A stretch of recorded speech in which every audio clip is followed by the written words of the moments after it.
As we all know, it's an incredibly noisy space, and in terms of defining what does good look like, that's what we're trying to do.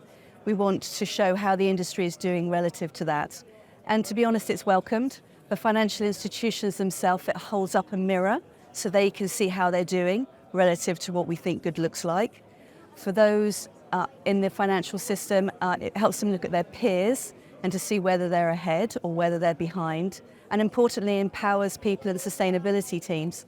They can see where their decision making lies and where they need to resource.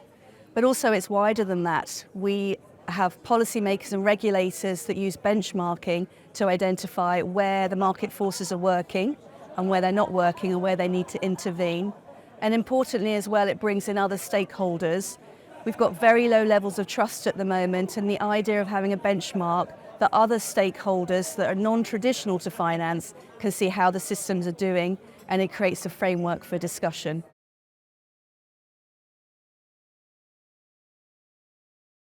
It's a great event. It's been really positive. I attend lots of events around the world, and I think some important points that really stand out for me here.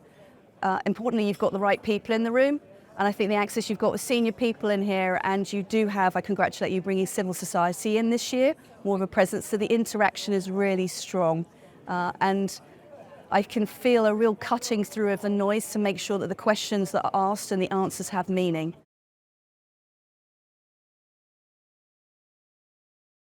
But in terms of the visibility that I've got across the whole ecosystem, I would make 3 recommendations. I think the first one is we've got to break down the silos and look across. Don't just look in your own industry sector, look across in terms of how you operationalise. There's a lot of learning, cross-peer learning that we can use to accelerate the action that's taken. The second one is avoid proprietary internal systems. We've got to increase trust across stakeholders, so use recognised frameworks, be transparent about it, don't build your own. And I think third of all, and a real reminder, is remember the power that you have as an individual. People often talk about the finance system, the board, and they talk about institutions sort of in an abstract way, but actually it's the power of each of us in our roles that's actually going to move the dial. So remember that every day and keep going.